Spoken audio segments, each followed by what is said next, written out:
Hello viewers, today in this video I will talk about the best smartphone under rupees 30,000. There are many options under this price bracket, but before any smartphone you buy, you must keep in mind one thing: which type of users you are. I have divided smartphone users into three categories. The first type of users are those who want good looks, better display, average processor, and good battery backup in their smartphones. They just want to use their smartphones for daily use and not for any hardcore gaming and multitasking. Stylish smartphones naturally lack flagship processors. The second type of users want good display, cameras, battery backup, and little bit of gaming. They need everything best under a tight budget.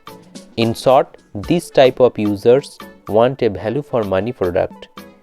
The third type of users want a better processors for hardcore gaming. They just want maximum processing power for gaming. They spend a lot of time in playing games. Mostly younger age group prefer better displays and better processors. I will give you a list of smartphones for various types of users, and I will mention the type of users the smartphone is made for. The first smartphone in my list is Samsung Galaxy S20 FE 5G. Though this smartphone is currently priced at rupees 32,000, you can get this device under 30,000 using various bank discounts and cashbacks. This is a solid device with a flagship processor. It packs Snapdragon 865 processor and it has good sets of cameras and also very good display. This device is ideal for those who want a better value for money product including display, camera, processor and brand value. Moreover, the software update from Samsung is also excellent. The second smartphone in my list is OnePlus Nord 2T 5G. You can get this device under rupees 27,000 rupees using bank offers. This is a 5G device. It comes with MediaTek 1300 processor and you can get 80-watt SuperVOOC charger along with this. You can use this charger and charge your device from 0 to 100% in just 20 minutes. This device has a smooth 90 Hz refresh rate, FHD Plus Super AMOLED display with 50 megapixel rear camera setup and 32 megapixel front-facing camera. The software of OnePlus is very good. This device is for those users who want a sleek design, better display, good battery backup, good charging capacity and little bit of gaming. The third smartphone in my list is Realme 10 Pro Plus 5G. This device is priced under 25,000 rupees. This device has a 6.7 inches Full HD Plus AMOLED display with 120 Hz refresh rate. It has 108 megapixel rear camera with 16 megapixel front camera.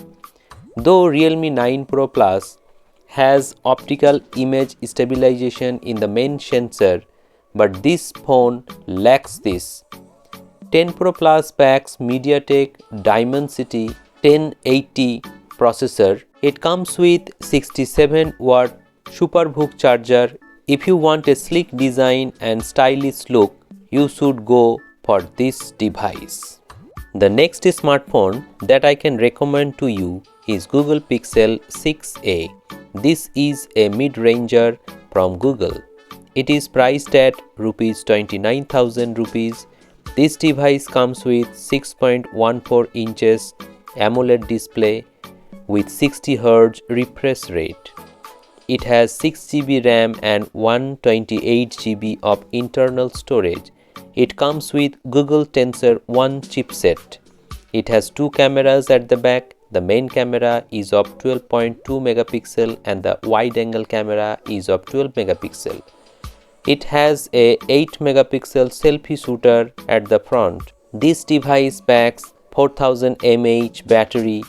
This is a 5G device, but you cannot expect 90 Hz or 120 Hz refresh rates smoothness in this device. The last smartphone in my list is Poco F4 5G. This is a value for money product. This device comes with Snapdragon 870 processor with Samsung's E4 AMOLED display. It has Dolby Vision and Dolby Atmos at the same time. It has 67-watt fast charger which can charge your device in just 38 minutes. It has 64 megapixel main sensor with OIS, though it is an OmniVision sensor, and it has 8 megapixel of ultra wide sensor and 2 megapixel macro sensor. At the front you will get 20 megapixel selfie shooter. But don't expect too much from the selfie shooter because the quality of the image taken from the main sensor is very poor. So if you can adjust with the selfie shooter, this device is good for those who want a better phone within a tight budget. But you should keep in mind that Poco is not famous for giving software updates to their smartphones. So in terms of software, you must be aware before buying this smartphone. So these are the smartphones that I personally like within the price bracket of 30,000 rupees. Let me know in the comment sections below if I missed any smartphone and if you disagree with me. Thanks for watching this video. Subscribe the channel for more such interesting videos.